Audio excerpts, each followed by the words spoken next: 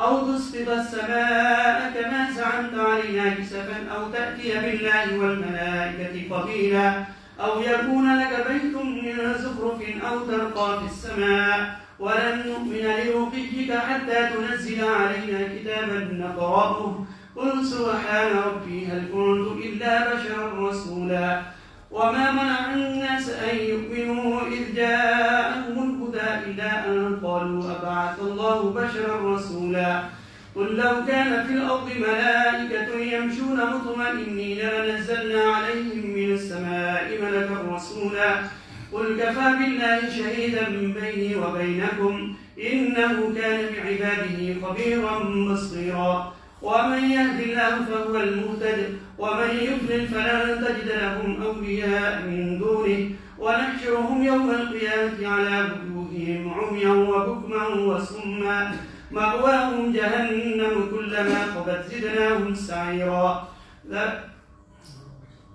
ذلك جزاؤهم بأنهم كفروا بآياتنا وقالوا أئذا كنا عظاما ورفاتا أئنا لمبعوثون خلقا جديدا أولم يروا أن الله الذي خلق السماوات والأرض قادر على أن يخلق مثلهم وجعل لهم أجلا لا ريب فيه فأبى الظالمون إلا كفورا قل لو أنتم تملكون خزائن رحمة ربي إذا لأمسكتم خشية الإنفاق وكان الإنسان قتورا